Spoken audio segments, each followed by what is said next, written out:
حضرت سیدنا ابو بکر صدیق رضی اللہ تعالیٰ عنہ اس خوبصورت شخصیت کا نام ہے کہ جن کو اللہ تبارک و تعالیٰ نے ایمان کی پختگی عطا فرمائی، راسخ العقیدہ مسلمان تھے اور حالات کو دیکھ کر اپنا عقیدہ طے کرنے والے نہیں۔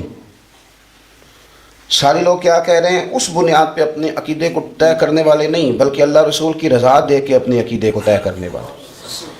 کچھ لوگ کہتے ہیں جی دنیا ساری ادھر ادھر جا رہی ہے تو ہم کس طرح نیک ہو سکتے ہیں؟ تو میں نے کہا کہ جب حضرت صدیق اکبر نے کلمہ پڑھا تھا نا، جب مولا علی نے کلمہ پڑھا تھا، جب سیدنا فاروق اعظم، عثمان غنی، طلحہ بن عبید اللہ، زبیر بن عوام، سیدنا بلال حبشی رضوان اللہ تعالی علیہم اجمعین، جب ان لوگوں نے کلمہ پڑھا تھا تو پھر بھی دنیا تو کسی اور طرف جا رہی تھی، ساری دنیا کسی اور طرف۔ انہوں نے یہ نہیں دیکھا کہ باہر سبزہ کتنا ہے اور باہر لوگ سپورٹ کتنی کرتے ہیں، یہ دیکھ کر یہ لوگ نہیں آئے، کیونکہ ان کا دل سمجھ گیا تھا کہ رسول اللہ کا دین حق ہے۔ تو پھر انہوں نے بندوں کے چہرے نہیں دیکھے، انہوں نے مدینے والے کی رضا کو دیکھا ہے، اللہ تبارک و تعالیٰ کی حکمت کو سمجھا ہے، اللہ کی رضا کو دیکھا ہے۔ یہ آگ ہے، اگر آپ یہ دیکھ کے آئیں گے کہ لوگ کیا کہہ رہے ہیں تو پھر تو لمبا نہیں چل سکیں گے، پھر تو رائے روز بدلتی ہے، پھر تو چہرے پرانے ہوتے ہیں، پھر تو لوگوں کا مزاج ہوتا ہے کہ آج یہاں ہیں تو کل پھر کہیں اور ہیں، تو پرسوں انہیں کوئی نئی جگہ کی تلاش ہوتی ہے، پھر تو روز رنگ سوچیں، طبیعتیں بدلتی ہیں۔ آپ نے طے کرنا ہے کہ ہم اصل میں کس رستے کے مسافر ہیں، ہمارا نقطہ نظر کیا ہے۔ سیدنا ابو بکر صدیق رضی اللہ تعالیٰ عنہ نے غیور بن کے وقت گزارا ہے، غیرت مند مسلمان تھے، اور جس بات کو انہوں نے ٹھیک سمجھا اس پر انہیں انشراح صدر حاصل تھا، انشراح صدر۔ کچھ لوگ ایسے ہوتے ہیں نیکی کر کے بھی غیر مطمئن ہوتے ہیں کہ پتہ نہیں میں نے کی ہے کہ نہیں کی، اور کی ہے تو ٹھیک کی ہے کہ نہیں کی، اور پتہ نہیں اب میں نیکی کے راستے پہ چل پڑا ہوں تو یہ راستہ صحیح ہے کہ نہیں۔ معاذ اللہ ساری زندگی بیچارے ڈبل مائنڈڈ رہتے ہیں۔ کچھ لوگ اپنی ترجیحات طے کر لیتے ہیں، پھر چونکہ وہ کسی چیز کو حق سمجھ لیتے اور حق ان کی طبیعت میں راسخ ہو جاتا ہے، پھر انہیں جھوٹ پر، بددیانتی پر غصہ آتا ہے، جلال آتا ہے۔ اعلیٰ حضرت بریلوی رحمۃ اللہ علیہ نے ملفوظات شریف میں فرمایا کہ حضرت صدیق اکبر تو شروع سے ہی طبعی طور پر بتوں سے نفرت کرنے والے، برائیوں سے نفرت کرنے والے۔ اللہ تبارک و تعالیٰ انہوں نے حضور کی صحابیت کے لیے چنا تھا تو ان کی فطرت کے اندر خیر رکھ دی، ذہن میں، طبیعت میں ان کے اللہ تبارک و تعالیٰ نے شر سے بیزاری پیدا کر دی۔ کسی نے ان سے پوچھا تھا کہ جاہلیت میں سارے لوگ شراب پیتے تھے، آپ نے بھی کبھی پی تھی؟ ایک چیز منع ہی نہیں ہے، اس کا چلن عام ہے، رواج اس کا عام ہے، سب لوگ اس کو استعمال کرتے ہیں، تو آپ نے بھی کبھی پی تھی؟ تو حضرت صدیق اکبر کو جو جواب ہے نا وہ بڑا فطری سا ہے، سوچوں کے عین مطابق ہے۔ آپ فرمانے لگے میں وہ چیز استعمال نہیں کرتا جس کو پی کے بیوی اور بہن کے درمیان تمیز ختم ہو جائے، انسان کو یہ سمجھ نہ آئے کہ کس کے ساتھ کیا کلام کرنا ہے، کس کے ساتھ کس رویے سے مجھے پیش آنا ہے۔ تو جو انسان کی عقل کو، شعور کو، غیرت کو، حیا کو لے جائے، وہ چیز تو فطرتاً ہی ٹھیک نہیں ہے۔ تو میں نے جاہلیت میں بھی یہ کام کبھی نہیں کیا، یہ کیا ہی نہیں، اس لیے کہ میری طبیعت کا تقاضا ہی نہیں، میرا ذہن اس کے قریب جا سکتا۔ اس مزاج کے اللہ تبارک و تعالیٰ نے لوگ تیار کر کے، سجا سوار کے اپنے محبوب کی بارگاہ کے لیے چنے۔ اعلیٰ حضرت بریلوی رحمۃ اللہ نے لکھا ہے کہ یہ بڑے چھوٹے سے تھے حضرت ابو بکر صدیق، تو ان کے والد گرامی ان کو لے گئے بت خانے میں، معاذ اللہ۔ والدین اپنی جو مذہبی ان کے معاملات ہوتے ہیں تو اپنے بچوں کو وہاں وہ لے جانا پسند کرتے ہیں۔ ہمیں بھی یہ چاہیے، ہمیں بھی حکم ہے کہ 7 سال کا بچہ ہو جائے تو انگلی پکڑ کے مسجد میں لے کے جاؤ، اور 10 سال کا ہونے کے باوجود نہ جائے تو سختی کے ساتھ اسے تنبیہ کرو مسجد جانے کی۔ تو آپ کے والد نے بھی جو اس دور کی روایات تھیں جاہلیت میں، جو لوگ طریقہ کار اختیار کرتے تھے، تو اسی طریقے کے مطابق انہوں نے بھی آپ کو بت خانے کی طرف رغبت کرائی اور آپ کو لے کر کے وہ بت خانے کی طرف بڑھے۔ جب وہاں گئے نا تو اعلیٰ حضرت بریلوی رحمۃ اللہ تعالیٰ علیہ ارشاد فرماتے ہیں کہ حضرت صدیق اکبر کو چھوڑ کے وہ ذرا باہر نکلے بتوں کے سامنے، تو میں نے کہا کہ طبیعت میں اللہ تعالیٰ نے بیزاری رکھ دی ان کی باطل کے ساتھ، تباً بیزار تھے۔ تو بت جو بڑا سامنے کھڑا تھا نا اس کی طرف دیکھا اور پھر ایک روڑا اٹھایا جناب صدیق اکبر، زور سے بت کو مارا تو بت چکنا چور ہو گیا۔ ابھی بچپن کی عمر ہے، چھوٹے، وہ جب گرا دھڑام سے زمین پہ تو والد آئے اور کہنے لگے تیرا بھلا ہو، یہ تو نے کیا کیا؟ تجھے تیری ماں اور لوگ دیکھ لیں گے تو کیا کہیں گے؟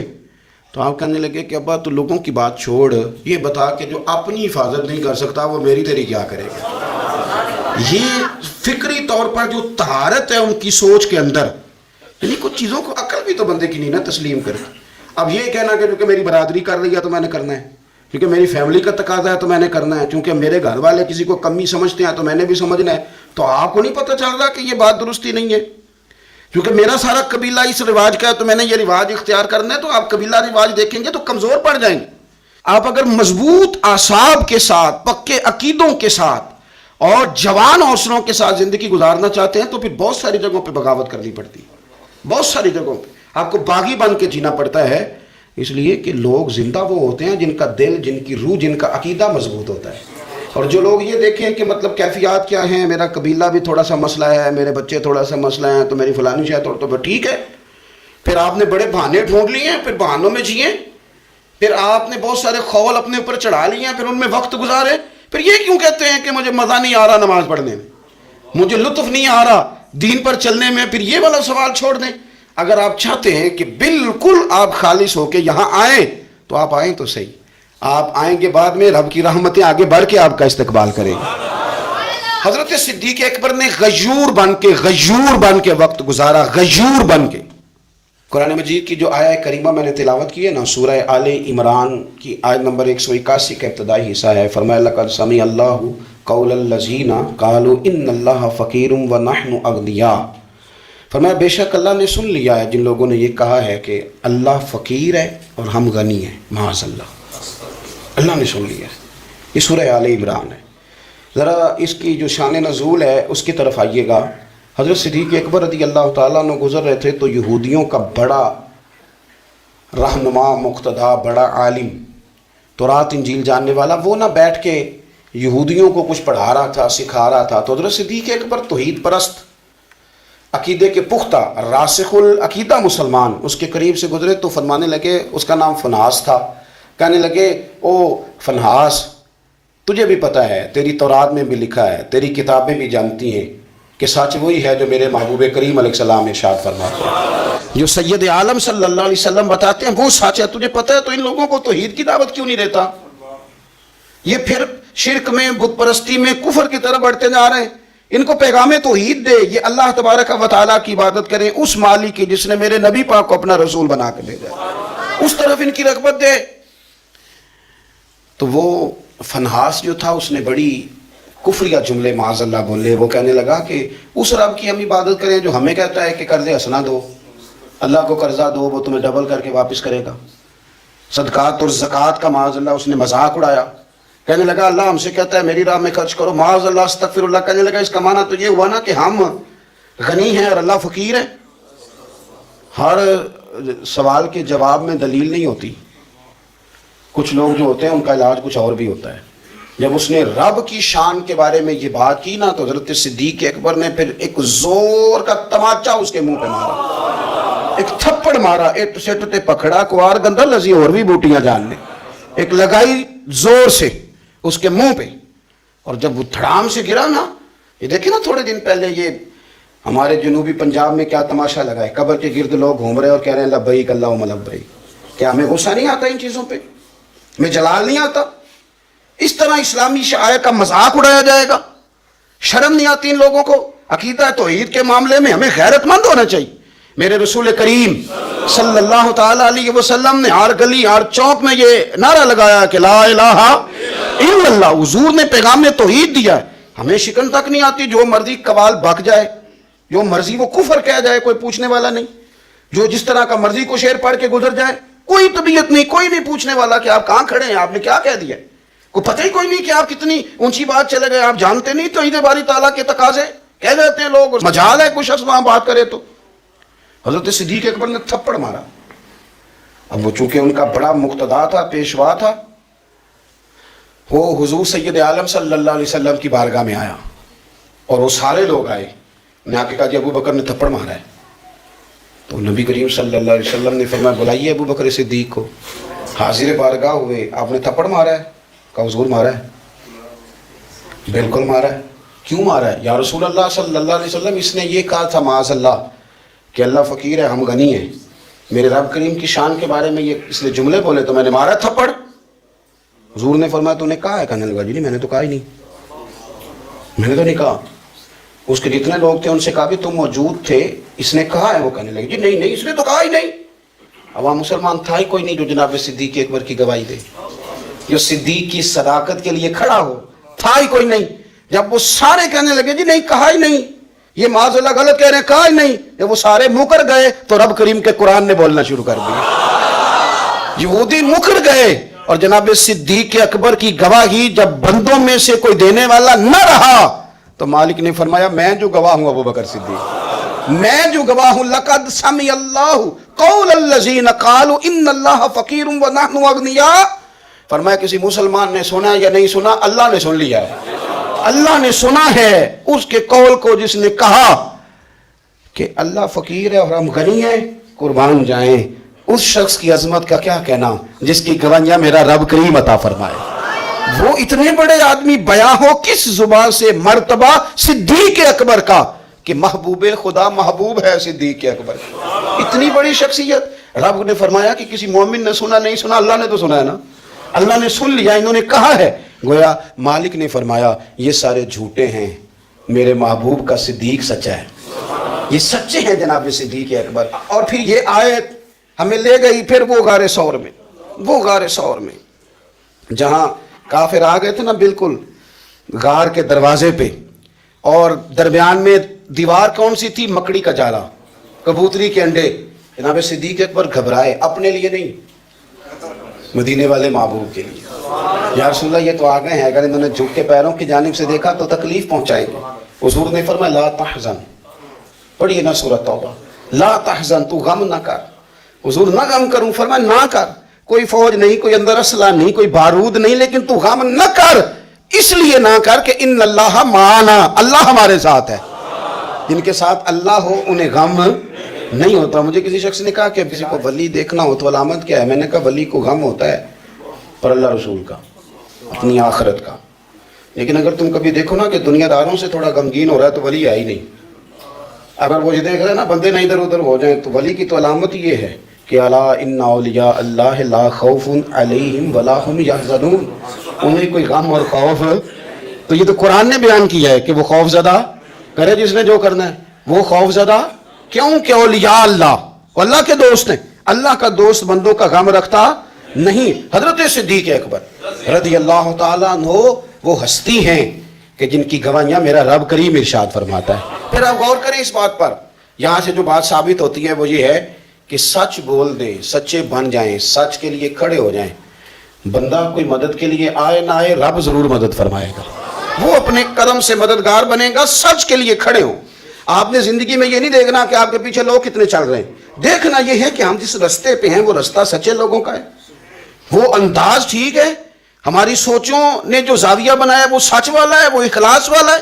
اگر آپ للہیت والے ہیں تو چلتے رہیں چلتے رہیں چلتے رہیں. گھوڑا جب دوڑتا ہے نا تو کبھی کبھی جھاڑیاں بھی اس کے پیروں پہ آئی جاتی ہیں، لیکن شرط یہ ہے کہ وہ دوڑتا رہے، منزل اس کی ٹھیک ہو، دوڑتا رہے. وہ اگر جھاڑیاں کبھی پیروں کو لگ جائیں گی تو پھر اتر بھی جائیں گی، لیکن اس کا کام یہ ہے کہ وہ دوڑے، چلتے رہیں اور حق کو نہ چھوڑیں. حضرت صدیق اکبر رضی اللہ تعالیٰ عنہ کی جو عظمتیں ہیں نا، شانیں، میں نے رات بھی کہا تھا کہ شروع کہاں سے کریں، بات کا آغاز کہاں سے کریں، یعنی کون سا پہلو ہے جس کو شروع کریں؟ ان کی سچائی، ان کی سخاوت، ان کی مسکینوں کی خدمت، ان کا غریبوں کے ساتھ پیار. لیکن جب ہم ساری چیزوں کو اچھی طریقے سے پڑھ لیتے ہیں تو یوں لگتے ہیں کہ انہوں نے اپنا نا سارا کچھ گوندا اپنے آپ کو سمیٹا، اور گوندا کس چیز میں؟ عشق رسول میں، اور باندھ لیا اپنے آپ کو حضور کی محبت کے سائے میں. حضرت عمر فاروق رضی اللہ تعالیٰ عنہ کے جو کارنامے ہیں نا کتابوں میں بہت زیادہ لکھے ہوئے ہیں. حضرت عمر رضی اللہ تعالیٰ عنہ نے 24 لاکھ مربع میل تک اسلامی سلطنت کو پہنچایا. حضرت عمر نے قانون بنائے. حضرت عمر رضی اللہ تعالیٰ عنہ نے مختلف قاعدے، ضابطے، اصول وضع کیے. حضرت عمر نے چھوٹے بچوں کے وظیفے لگائے، فوجیوں کی تنخواہیں لگائیں، اساتذہ کی تنخواہیں لگائیں، پولیس کا، فوج کا محکمہ قائم کیا. حضرت عمر نے بڑی اصطلاحات کی، انہوں نے قیام کیا. سمجھ لیں یونیورسٹیاں، ادارے، مدارس، ساری سوچیں حضرت عمر کی ہیں، تو ان کا ذکر بھی زیادہ ہوتا ہے. اس کی ایک وجہ یہ ہے کہ حضرت عمر فاروق رضی اللہ تعالیٰ عنہ کو نا جو خلافت ملی نا مضبوط ہو کے، تو وہ مضبوط کر کے دی حضرت صدیق اکبر. آپ کو کچھ چیز صحیح مل جائے نا، صحیح، تو پھر سفر کرنا آسان ہو جاتا ہے. یعنی حضرت ابوبکر صدیق کے زمانے میں وہ لوگوں نے سار اٹھا لیا, حضور کا وصال ظاہر ہوا تو کچھ نے کہا زکوٰۃ نہیں دیں گے, فرمایا تمہیں دینی پڑے گی, اور نہیں دو گے تو ہم تمہارے خلاف جہاد کریں گے. حضور کے وصال ظاہری سے پہلے ایک شخص نے, مسلمہ کذاب نے دعویٰ نبوت کر دیا تھا معاذ, اس کا بھی سار کچلنا تھا, وہ بھی سار حضرت ابوبکر نے کچل دیا. ساری چیزیں جہاں جہاں کوئی سار اٹھاتا تھا وہ انہوں نے کچل دی. ماحول, بنیاد اور بیس مضبوط کر کے انہوں نے حضرت عمر کو دی, اور جناب عمر کو بڑی ساری نصیحتیں فرمائیں, بڑی ساری نصیحتیں. اپنے پتر بھی تھے ان کے, دے سکتے تھے. میں کئی دفعہ سوچتا ہوں, آپ یقین کریں ان لوگوں کی صداقتوں پہ رشک آتا ہے. ہم کوئی نہ کوئی بہانہ بنا کے نہ تو چیزیں اپنے گھر لے ہی آتے ہیں, کوئی نہ کوئی تسلی اپنے آپ کو دے کے نہ تو چیزیں گھر آ ہی جاتی ہیں. حضرت صدیق اکبر رضی اللہ تعالیٰ عنہ, وہ جو بظاہر بڑی گہری دوستیاں ہوتی ہیں نا, آنا جانا ہوتا ہے, وہ تو جو ظاہری معاملات ہوتے ہیں دوستیوں کے وہ تو لوگوں نے دیکھے ہی نہیں. حضرت عمر تو خود کہتے ہیں میرا ساری زندگی مقابلہ رہا نیکیوں میں آگے جانے میں. حضرت ابو بکر سے ساری زندگی مقابلہ رہا. کئی موقعوں پہ ڈانٹا حضرت ابو بکر صدیق نے. وہ ان کے اندر جو گہرائی تھی ایک دوسرے کے لیے وہ تو اپنی جگہ موجود تھی. گہرا اخوت کا رشتہ آپس میں بھائی چارے کا وہ طے تھا. لیکن وہ جو ہمارا طریقہ ہے نا, آنا جانا, تحفے دینا, لینا دینا, یہ تو بازار معاملہ ہی کوئی نہیں تھا. لیکن انہوں نے خلافت تیار کر کے, سجا کے, سوار کے جب حضرت عمر کو دی نا جاتے وقت وصال سے پہلے, تو کسی نے پوچھا اتنے سخت آدمی کو امیر بنا رہے ہو؟ چونکہ آپ کا بیماری کا عالم تھا, وقت وصال تھا, فرمانے لگے میں اس وقت دنیا سے جا رہا ہوں. بڑا جھوٹا بندہ بھی اس موقع پہ سچ بولنے لگتا ہے, اور گویا فرما رہے میں تو ویسے ہی صدیق اکبر ہوں. فرمانے لگے میں جب جاؤں گا نا تو رب کریم اور اس کے حبیب مجھ سے پوچھیں گے کہ امت کس کے سپرد کر کے آئے ہو, تو میں عرض کروں گا اے اللہ جو تیرے بندوں میں تیرے محبوب کی امت کا سب سے زیادہ خیر خواہ تھا, میں اس کی ڈیوٹی لگا کے آیا. ایک دوسرا پہلو یہ ہے کہ حضرت صدیق اکبر کو خلافت کے لیے موقع ملا 2 سال کا, حضرت عمر کو 11-12 سال موقع ملا. تو ظاہر ہے جو آدمی زیادہ, جس کا پیریڈ زیادہ ہے, اس کے تذکرے بھی زیادہ ہیں, ان کی باتیں بھی زیادہ ہیں تاریخ کے اندر. اب بہت سارے لوگ نا جگہ جگہ حضرت عمر کا تذکرہ پڑھتے ہیں, کرتے ہیں, کرنا بھی چاہیے. حضرت عمر کی باتیں تو بندے کو ویسے ہی جوان کر دیتی, وہ تو حوصلوں کو بلند کرتی. لیکن جو بات میں اب عرض کرنے جا رہا ہوں اس پر آپ نے غور کرنا ہے. حضرت عمر نے بڑی خدمات سر انجام دی, اور ہمیں وہ روایتیں بھی ملتی ہیں کہ 950 سال حضرت جبریل جناب عمر کی شان بیان کریں تو شان ختم نہیں ہوتی. اتنا بڑا آدمی, اتنا بڑا آدمی. اب حضور جانتے ہیں نا کہ قیامت تک عمر کا ذکر ہوگا, عمر کی لوگ تعریفیں کریں گے, عمر کے بنائے ہوئے قوانین پر عمل ہوگا, عمر کے تذکرے ہوں گے. تو اس پہلو کو بھی حضور نے واضح کر دیا, اس عنوان کو بھی میرے کریم نے واضح کیا. آپ کبھی غور کریں, سیدہ طیبہ طاہرہ حضرت عائشہ صدیقہ رضی اللہ تعالی عنہا کہتی ہیں حضور کا نا سر میری گود میں ہے, اور آسمان پہ تارے چمک رہے ہیں تو منظر بڑا خوبصورت بنا ہوا ہے. ادھر بھی چاند چمک رہا ہے, اور سب سے قیمتی اور کائنات کے سب سے عظیم چاند مدینے والے محبوب میری گود میں سر رکھے ہوئے ہیں. یہ جو آپ کے سوالات ہوتے ہیں یہ بھی سوچوں کی عکاسی کرتے ہیں کہ بندہ آج کل سوچ کیا رہا ہے. آپ میرے پیارے ہیں نا, دور دراز سے آتے ہیں, تو میں بڑے سارے لوگوں سے ملتا ہوں, بڑے سارے لوگوں سے, اور میں الحمدللہ سب سے سیکھتا ہوں. میں سمجھتا ہوں سیکھنا ہو تو شاگردوں مریدوں سے بھی سیکھا جا سکتا ہے. آپ سیکھتے رہیں, ارادہ کریں, جو ہمیں کہا گیا کہ قبر تک سیکھنا ہے تو سیکھیں. ہم اس وقت جو ہے ہماری تربیت کی بریک لگتی ہے جب ہم طے کر لیتے ہیں کہ میں اب بالکل ٹھیک ہو گیا ہوں, پھر علاج رک جاتا ہے. تو 2-3 قسم کے لوگ ملتے ہیں. ایک بندے وہ ملتے ہیں جو کہتے ہیں کہ جی میں ایک بڑا سمجھدار آدمی ہوں, تو میں نے کہا چلو آپ کی بھی زیارت کرتا ہوں, تھوڑی سی سمجھ میں اور بھی اضافہ ہو جائے گا. ایک سوچ یہ ہے. یعنی کچھ بندے ملتے ہیں, کوئی طبیعت بتاتی ہے کہ بیچارے کو بڑی آوازہار ہے, بڑے پریشان ہیں, ایسی سخت بات کرتے ہیں کہ اس کے جواب میں نا دعا ہی صرف ہو سکتی ہے. کہتے ہیں اوہو کسے مولوی جی میرا کو نہیں مسئلہ حل کیتا, اینڈ یہ بس ماڑا بندہ دے سکتا کچھ نہیں, تو گل بندہ سنتا کوئی نہیں, تو تکلیف بڑی ہے, تو دنیا ساری خراب ہے, تو ہن میں تواڈے کول آیا, تو میں کیسے بھی تو دنیا دے وچ ہی رہندے آ نا. تو آپ تھوڑا سا میٹھا بنیں, آپ اپنے لفظوں میں چاشنی. اور اگر آپ مجھے آ کے یہ کہیں گے کہ آپ ہی سب سے ٹھیک ہیں, یا کسی اور کو جا کے کہیں گے کہ تو صرف ٹھیک ہے باقی لوگ ٹھیک نہیں, تو یہ بات اس لیے غلط ہے کہ یہ میرے نبی پاک کی امت ہے. اس امت میں یہ نہیں ہو سکتا کہ 1-2-3 بندے ٹھیک ہیں. کنتم خیر امت, اس امت کو اللہ نے بہترین امت کہا. اس میں ایک زیادہ لوگ ٹھیک ہیں, کم نہیں. کتنے لوگ ٹھیک ہیں؟ اب اگر آپ کہیں گے نا جی میں کئی جگہوں پہ گیا ہوں تو وہاں مجھے موقع نہیں میسر آ سکا, میری تسلی نہیں ہو سکی, میں زیادہ بیٹھ نہیں سکا, تو آپ کے ذہن کے مثبت پن کی یہ چیز عکاسی کرے گی. آپ کسی اور کے لیے بھی خیر کا جملہ استعمال کریں تو ہمارے لیے بھی کریں, اس میں ذرا زیادہ بہتری ہے, امت کا بھلا ہے. پھر شخصیات نہیں پروان چڑھتی, پھر نظریات پروان چڑھتے. تو سوال جو ہوتا ہے نا, سوال وہ عکاسی کرتا ہے کہ بندے کی سوچ کیا ہے. ہم اگر کمزوریاں ڈسکس کریں گے تو کمزوریاں ڈسکس ہوتی رہیں گی, فلانے میں کیا کمی ہے, فلانے میں کیا کمی ہے, فلانے میں, تو ہو جائیں گے ڈسکس. آپ کا اگر یہ ذہن بن جائے گا تو ٹھیک ہے, پھر لوگ بھی بتائیں گے کہ ٹھیک ہے ساری دنیا غلط ہے, فلانا بھی میرے محلے میں غلط ہے, فلانا میرے ملک میں غلط ہے, پھر یہ بھی مسئلہ ہو جائے گا. لیکن حضرت عائشہ صدیقہ رضی اللہ تعالی عنہا کہتی ہے نبی کریم صلی اللہ تعالی علیہ وسلم, حضور کا سر نور میری گود میں, آپ سیدہ کا سوال سنیں. یہ سوال کتنی خوبصورتی اپنے اندر رکھتا ہے, اس کو ذرا محسوس کریں. کہتی ہیں میں نے پوچھا یا رسول اللہ صلی اللہ علیہ وسلم, یہ آسمان کے ستاروں کے برابر بھی کسی کی نیکیاں ہیں؟ یہ سوال ہی نیکیوں کا پوچھا ہے, یہ نہیں پوچھا کہ حضور فلانے بندے کے بارے میں کیا رائے. حالانکہ بڑے لوگ تھے نا مخالفت کرنے والے, مکے میں کافر, مدینے میں کافر بھی, منافق بھی, مشرک بھی, یہودی بھی, لیکن جو سوال کیا وہ نیکیوں والا کیا, خیر والی باتیں ڈسکس کریں گے. یا رسول اللہ صلی اللہ علیہ وسلم آسمان کے, اب میں نے آج تک نہیں وجہ سنا کسی سائنسدان نے بتا دیا ہو کہ ستارے کتنے, کسی نے بتایا. اب سیدہ عائشہ صدیقہ کا سوال بتاتا ہے کہ حضور کو پتہ ہے آسمان پہ ستارے کتنے. اور یہ جو بندے کی نیکیاں ہوتی ہیں یہ ساری ظاہر نہیں ہوتی, کچھ نفل بندہ چھپ کے بھی پڑھتا ہے. اس نے بس میں چڑھتے ہوئے اپنی زبان سے جو اللہ اکبر کے لفظ کہے وہ کس نے سنے؟ وہ تو کسی بندے کو نہیں پتا. لیکن سیدہ عائشہ صدیقہ کا یہ پوچھنا کہ یا رسول اللہ آسمان کے ستاروں کے برابر کس کی نیکیاں ہیں, حضرت عائشہ کا عقیدہ واضح ہو گیا کہ یہ بھی ان کا عقیدہ ہے کہ حضور کو یہ بھی پتہ ہے کہ آسمان پہ ستارے کتنے ہیں, اور اس بندے کا بھی پتہ ہے جس کی نیکیاں آسمان کے ستاروں کے برابر. یہ نظریہ ہے, یہ سوچ ہے, یہ فکر ہے, یہ عقیدہ ہے. اور کوئی غیب تم سے نہاں ہو بھلا, جب خدا ہی نہ چھپا رہا, تم پر کروڑوں درود و سلام. اب سیدہ جو سوال پوچھ رہی تھی نا, تو اس کے پیچھے بھی ایک لاجک تھی, اس کے پیچھے بھی ایک کہانی تھی. گھر کے اندر آپ ویسے کبھی بات کریں نا اپنے خاندان کی, قبیلے کی, تو گھر کے اندر جو کہ دو پارٹیاں ہوتی ہیں, ایک میاں صاحب اور دوسری جو ہوم منسٹری جن کا تعلق ہوتا ہے, بڑا درجہ ہوتا ہے. تو آپ نے ویسے کبھی پیار سے اپنے ابا جی کی بات کریں نا, تو وہ خاتون خانہ بھی ایک بات والد کی سناتی ہے. اس کو مقابلہ نہیں سمجھنا چاہیے, اس کو محبت سمجھنا چاہیے. وہ کہتی ہے کہ ہمارے گھر میں یوں ہوتا تھا میرے ابا جی, تو یہ ایک حسن ہے, یہ پیار ہے, یہ محبت کی علامت ہے, کہنے دینا چاہیے. اور بچی کا دل ہوتا ہے کہ کوئی تعریف کرے اس کے والدین کی, تو کوئی حرج والی بات نہیں, ہم نہیں پسند کرتے ہمارے بزرگوں کی تعریف کرے, تو خیر ڈھونڈیں, بات کر دیں. اس چیز سے ویسے بھی ذرا گھر میں امن زیادہ قائم ہوگا.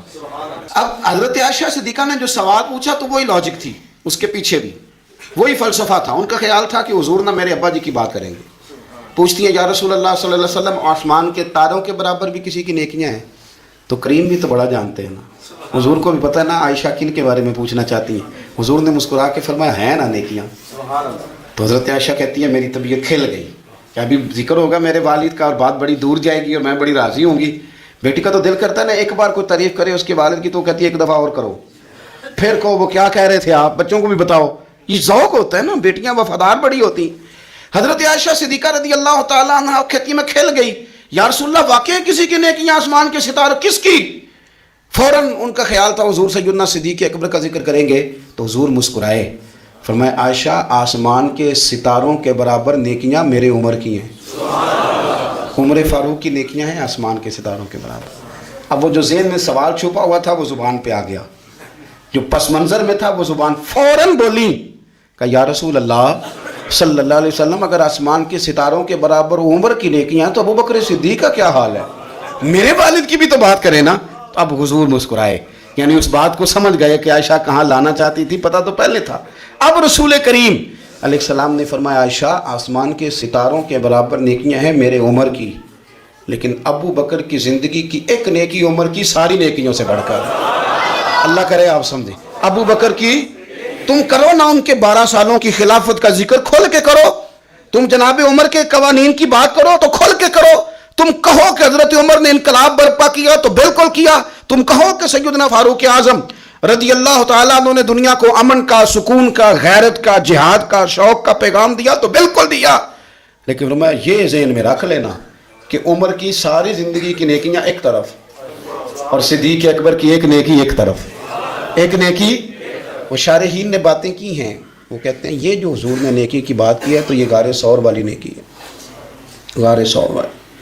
وہ جو 3 دن اور 3 راتیں جناب صدیق اکبر کو موقع ملا نا، بٹھا کے اپنے محبوب کو اپنے پہلو میں، جو لوگ کچھ نہیں کرتے وہ بھی کمال ہی کرتے ہیں، یہ جو موقع ملا حضرت ابو بکر صدیق رضی اللہ تعالیٰ عنہ، ایک غیرت مند مسلمان، ایک باوقار اور ایک بڑی شخصیت کا نام حضرت ابو درداء رضی اللہ تعالیٰ عنہ۔ فرماتے ہیں، امام ابو نعیم نے اس کو لکھا ہے، فرماتے ہیں حضور صلی اللہ علیہ وسلم نے ایک دن مجھے بلا کے فرمایا، ابو درداء تمہیں کیا ہو گیا ہے؟ یا رسول اللہ حکم کریں۔ فرمایا آج تم گلی سے گزر رہے تھے اور میرے صدیق کے آگے آگے چل رہے تھے، ابو بکر کے آگے آگے چلتے ہو۔ پھر حضور فرمانے لگے نہ کسی پہ سورج طلوع ہوا نہ غروب ہوا جو میرے ابو بکر سے افضل ہو، نہ تو حضرت مولا علی جیسی ہستی، مولا کائنات حضرت علی المرتضیٰ۔ کسی نے پوچھا آپ نے جناب صدیق اکبر ہی کو خلیفہ کیوں بنایا؟ آپ نے کیوں خلیفہ بنایا؟ انہی ہی کو کیوں بنایا بتائیے؟ تو مولا کائنات کا جواب ہے نا، فہم کے، شعور کے، عقل کے، فراست کے اور فلسفے کے عین مطابق باب مدینۃ العلم فرمانے لگے، حضور نے نا جناب صدیق اکبر کو مسلح دیا تھا، تو جن کو نبی پاک نے ہمارا امام بنایا تو ہم نے پھر انہیں اپنی دنیا کا بھی امام بنا لیا، پھر ہم نے ساری امامتی ان کے حوالے کر دی۔ حضور نے جو انہیں مسلح دیا تھا، نبی کریم نے، اور حضور نے پتہ کیا فرمایا؟ وقت وصال فرمایا لوگوں ابو بکر سے کہو لوگوں کو نماز پڑھائے۔ کسی نے مشورہ دیا کہ بڑے نرم دل والے ہیں، آپ کے خالی مسلح پہ کیسے کھڑے ہوں گے؟ تو نبی کریم علیہ السلام نے فرمایا نماز تو ابو بکر ہی پڑھائیں گے، نہ اللہ نہ اس کے رسول اور نہ مومن ہی گوارا کریں گے کہ میرے مسلح پہ کوئی اور کھڑا ہو۔ میں بات چونکہ ختم کرنے کا وقت آ گیا، صرف ایک پہلو پہ آپ کی توجہ دلانی ہے، اور جو میں نے شروع کی بات اسی پہ ہوں۔ امام غزالی رحمۃ اللہ علیہ حدیث لائے ہیں، نبی پاک صلی اللہ علیہ وسلم نے فرمایا کہ ابو بکر نہ کوئی کثرت صوم و صلات کی وجہ سے تم پہ فضیلت نہیں رکھتے، ایسا نہیں کہ وہ نفل دوسروں سے زیادہ پڑھتے ہیں، وہ نفلی روزے زیادہ رکھتے ہیں۔ حضور فرماتے ہیں کہ ابو بکر کے دل میں ایک ایسی بات ہے، ان کے دل میں ایک ایسی بات ہے جس کی وجہ سے یہ دوسروں پہ فضیلت لے گئے۔ اصل معاملہ یہ ہے کہ آپ کا خلوص کس طرح کا ہے، للہیت کتنی ہے، اندر تقویٰ کتنا ہے۔ آپ خود محسوس کر لیں کہ ہم نہ بے لوث کتنے ہیں، لالچ سے کتنے دور ہیں، ہماری طبیعت کے اندر اللہ تبارک و تعالیٰ نے عاجزی کتنی رکھی ہے، انکسار کتنا ہے۔ اگر یہ جذبات موجود ہیں تو پھر تھوڑی نیکیوں پہ بھی اللہ تعالیٰ زیادہ اجر عطا فرماتا ہے، اور اگر ہمارا سارا کچھ ہی دنیاوی مقاصد کے اندر لپٹا ہوا ہے تو پھر بہت سارے لوگ ہیں جو خیر کا کام کر کے بھی دنیا دار ہی رہتے ہیں۔ اگر مقاصد دنیاوی ہیں تو بہت سارے لوگ ہیں جو دینی کہلا کے بھی دنیا دار ہی رہتے ہیں، کیونکہ مقاصد کچھ اور ہیں۔ دل پر توجہ دینا، دل کا خیال رکھنا۔ مرحوم اعظم چشتی نے کہا تھا کہ کوئے سرکار میں ہوگا کہیں مصروف طواف، دل اگر سینے میں ہوتا تو دھڑکتا ہو۔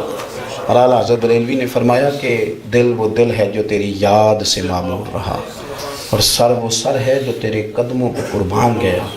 دل جو ہے نا، یہ اگر محبوب حجازی صلی اللہ علیہ وسلم کی زلفوں کا اسیر ہے تو پھر چنگا ہویا ہے لڑ نیڑیوں چھوٹا، پھر تو یہ طے ہو گیا کہ یہ صحیح ہو گیا، اپنے ٹھکانے پہ آ گیا ہے۔ اور اگر یہ دل کسی اور جگہ کا اسیر ہو گیا ہے تو پھر بہت ساری چیزیں ابھی ایسی ہیں جن پر غور کرنے کی ضرورت ہے۔ اللہ تعالی ہمیں جناب صدیق اکبر کے فیض سے فیض یاب فرمائے۔ آخر دعوانا الحمد۔